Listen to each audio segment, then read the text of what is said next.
Hello everybody and welcome back to Nerdy Miniatures, and in today's video we are going to be covering how to use contrast paints to paint any Warhammer figure using only contrast paints. So if you want to learn how I did this, then just keep on watching. Just a quick one before we start, we are trying to get to 1,000 subs by the end of 2026, so if you haven't already, please subscribe to the channel so you don't miss out on any content like this and future streams if you're interested in any of that. And of course, if you're looking for any custom pieces, we do that too. You'll find a link to our email down in the description below. Anyway, let's get into the video. Now let's begin with what a contrast paint is. Contrast paints have unique formulation, allowing them to have many uses. They can be applied all over a white or light base coat, and they can be used to base, shade, and layer a mini all in one go. Or they can be used as a glaze or tint to other paints. For the purpose of today's tutorial, I'm going to be trying two techniques. One, a dry application, and the second, a wet application, both having very different payoffs. I'll be using one of the Warcry armies, the Hunters of Huanxi, a warband of the Seraphon race. For this, we'll be using two of the three Terror Wings, but not to worry, because I will be completing the warband in our next video. But for now, let's move on to the paints. For this, I'll be using 6 main contrast paints, all having different ranges of pigmentation. They are Magmadroth Flame, Doomfire Magenta, Imperial Fist, Volupus Pink, Glacier, and Athematic Blue. I'll be using the same colours on both Terror Wings, only interchanging the blue shades just for a different effect. Starting with the dry contrast, I picked up the colour Glacier, applying it all over the main body of the Terror Wing.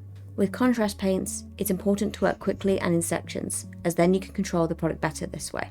I let the paint sink into all the recesses and blotted away any excess using my brush to prevent pooling in areas where I didn't want this.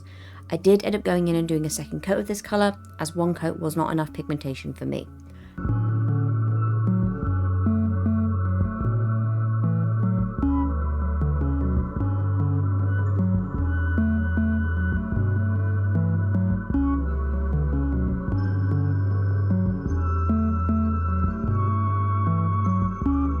Next, I moved on to the yellow. So using Imperial Fist, I applied this to the mask of the Terror Wing. Imperial Fist is more pigmented than Glacier, so it's one of those colours that if you wanted a more sheer coverage, you'd have to use less or thin it down using a thinning medium or water. Next, I used the paint Magmadroth Flame, applying this to the horns and the underside of the wings. Now this paint is very pigmented and would definitely need to be used sparingly or diluted to achieve a more sheer look. However, it goes to show that if you use the right paints, you can create a perfectly pigmented look without having to apply multiple layers, making this contrast paint ideal for painting multiple figures in a short period of time.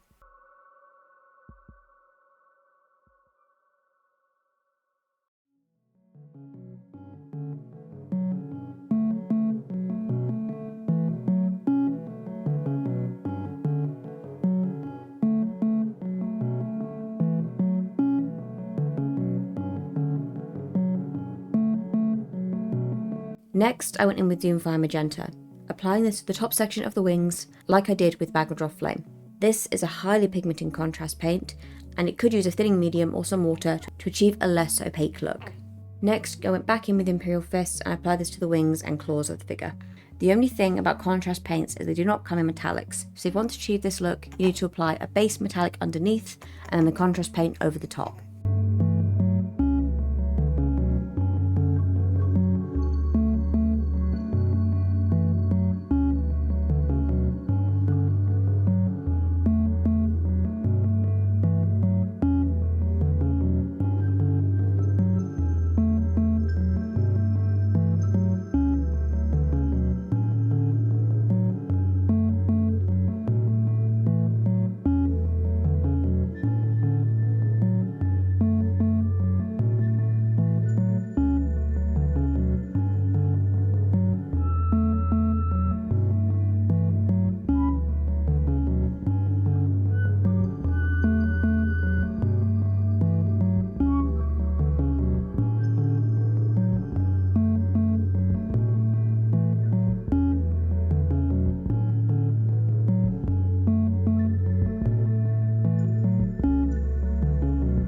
For the mouth and eyes, I used the paint Volupus Pink. This is a lighter and more sheer pink than Doomfire Magenta, but it is less vibrant, but it's still a good option if you want to do something with that. Now, let's move on to the wet contrast paint application. For this, I use Imperial Fist and Magmadroth Flame. The key to creating a wet look is to apply the contrast paints when the first one is still wet, to allow them to bleed together to create a blended look.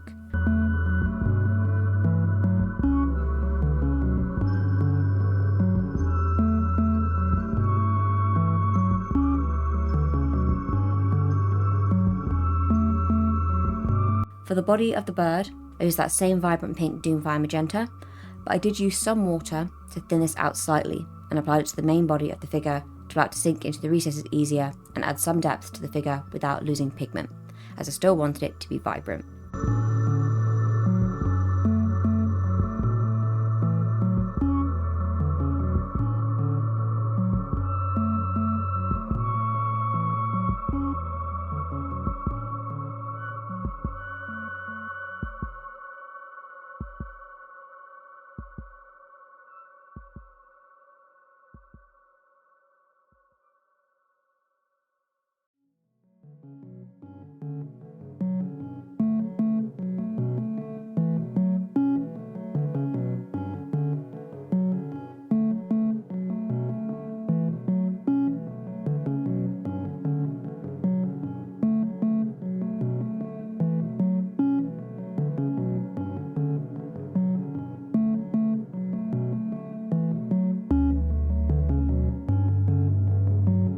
Next, I went in with the colour Athematic Blue, applying this to the head armour and to the claws of the figure.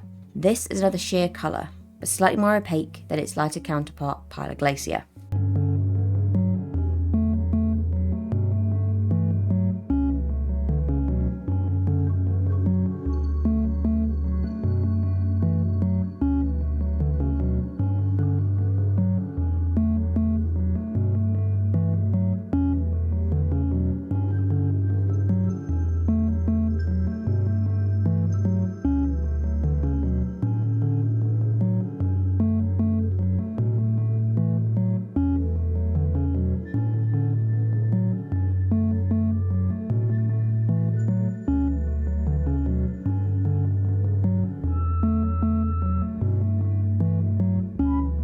For the tree stumps that both figures stood on, I used the shade Wildwood, which worked very well on the tree stumps as it effortlessly fell into the recesses and created a sheer coverage over the remaining areas.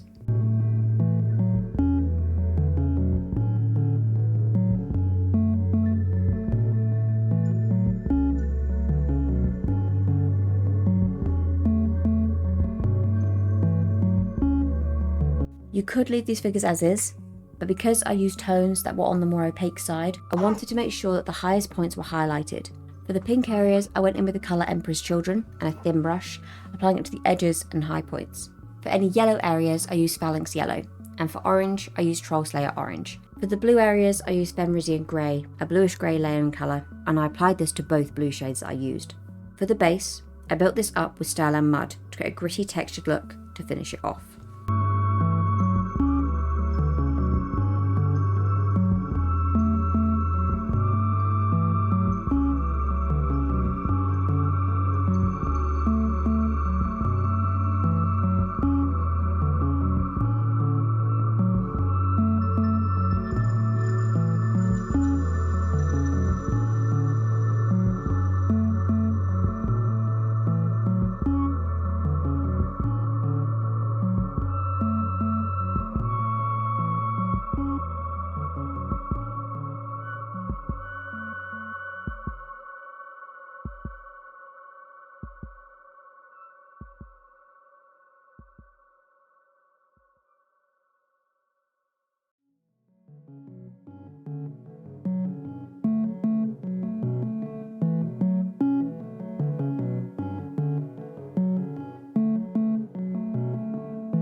And that is it for our figures.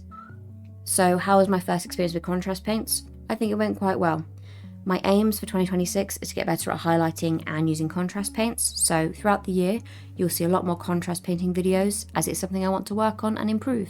So hopefully in a year's time I can do a follow-up video of this and see how I did in comparison. I can do it then and now. So if you're interested in that, then subscribe to the channel so you don't miss out on that. Down in the description you will find a few links. The first to our Discord channel. We have a small community there, slowly growing. So if you want to share a bunch of nerdy information with a bunch of nerdy people, then please join us over there because we have fun. You will then find a link to my partner's channel, Mr. Nerd. So if you enjoy MMOs and action RPGs, then please subscribe to him. And if you enjoy lore on topics like Tolkien and Warhammer, then please subscribe to my channel. You will find all links down in the description below. Anyway, that'll be it from me today. Have a wonderful day or night, wherever you are in the world. And as always, peace out, guys.